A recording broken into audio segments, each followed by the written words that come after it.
So I took a smoke break and changed my mind. Thought I'd do some more. Find the horizontal asymptote if any of the graph of the rational functions. Now there's one way you can always do these. There's 3 rules on horizontal asymptotes. I doubt you'll remember them. But you can always do long division. A horizontal asymptote would be written y equals a constant. Okay? And you can always find asymptotes through long division. You can always find slant or horizontal with long division. You always can. They're the quotient of long division. So I'm going to do long division because it's just a technique that works.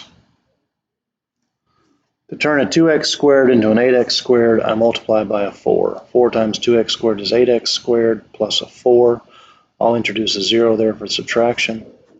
Minus 4 when I subtract, with a remainder of negative 4. That is your horizontal asymptote. There's shortcuts too, but nobody ever remembers the shortcuts, not unless they just cram right before a test, and even then it's at best 50-50. So if you want to find an asymptote, do long division. It works. Plain and simple. Solve the polynomial inequality and graph the solution set on the number line. Express the solution set in interval form. Well, you should be able to do this. So this guy is going to factor as x plus 4 times x minus 1. I hope you agree with that. Your critical values, they're not x values. Your critical values are that x is negative 4 and x is 1. We do not have equality here, so I have to open hole these things. And I just test. So I'm going to test a negative 5. I'm going to test a 0 because it lies in between. I'm going to test a 2. Now if I take out the original equation and I plug a negative 5 in,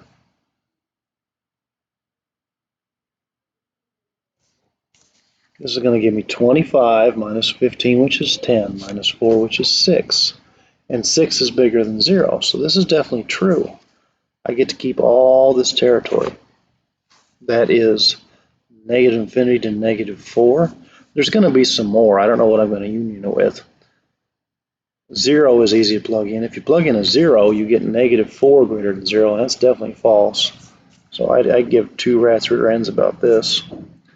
When I tested 2, I'd have a 2 squared plus 3 2's minus a 4. That's also going to be 6, which is bigger than 0, so I got another true statement. And I'm in that territory. So union with 1 to infinity. I didn't use brackets because I didn't have an equality symbol. That was a greater than symbol. Solve, express the solution set in terms of a natural log. You just have to remember log is bay. So here your base is e, your answer is 7, and your exponent is 2x. And log again is bay. This will be a log base e whose argument is 2x equal to 7.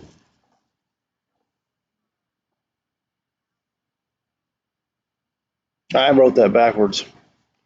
It's a log base e of 7 equal to 2x, isn't it? Log base e being ln. So the natural log of 7 is twice x. Divide out the 2. There you go. Natural log of 7/2. Let's see. Anybody like, nope. Just solve the exponential equation. There's lots of ways you can do this. I would just do a logarithm. She would become a log base 5 of 8 equal to x plus 7, right? Base, exponent, answer, via.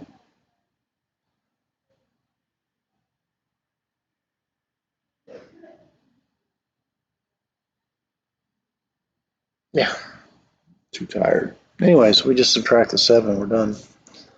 Log base 5 of 8 minus a 7 is x. And you might see them do like convert to a log. They might write log 8 over log 5. They might. Or they might do an ln 8 over ln 5. So whatever. The 2 more logarithms give the exact answer. We have a base, we have an argument, and we have an exponent. So 5 to the negative thirds is x plus 2. 5 to the negative thirds, for those of you in the back row, is 1 over 5 cubed.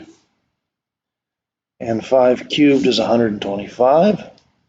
So 1 over 125 equals, I don't know why I changed that to a 3, equals x plus 2. We're going to subtract the 2. 1 over 125 minus 2, which is 250 over 125, is x. Negative 249 125ths is my x value. That wasn't too bad. Number 26, before we can do the whole conversion into exponential form, we have to divide the 2 out. So ln, by the way, being log base e of 7x is 9. This will give me e to the 9th. I'm going to do my conversion from logarithmic to exponential, is 7x, and then I'm just going to divide by 7. E to the 9th over 7 is my x value. 27, we can do an exact form too. It's going to look ugly, but whatever. I want to know when the population reaches 317,000. So I'm going to put a 317 there. 317 equals 238 e to the 0.032t. You've got to divide out your 238 before you do anything at all. I'm just going to leave that as 317 over 238. I don't need to know what that is. I have a base, I have an exponent, I have an answer. A log base e of 317 238 is 0.032t. Log base e being ln. Divide by 0.032 and you are done. Finally, some trig. Find the exact value of the expression, the sine of negative 2 pi over 3. And I don't know how you want to do this. I don't know if you want to use a string and circle, if you want to draw triangles. I don't know. I don't really care. It's up to you. But negative 2 pi over 3 is a negative 120 degree angle.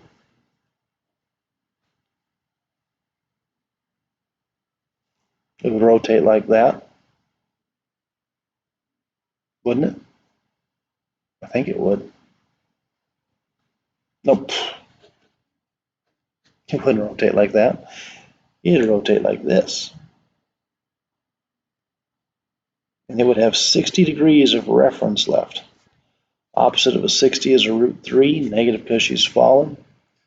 Adjacent to a 60 is a 1, negative because it's running left. Hypotenuse is 2. And if you want the sine ratio, opposite over hypotenuse. And of course, you could think about your unit circle and get it there too. It's the y coordinate. Secant negative 5 pi over 4. You need to convert that into degrees, by the way. 180 over pi, if you forgot. Negative 5 pi over 4 should be negative 225 degrees. I'm just doing the old school method of drawing.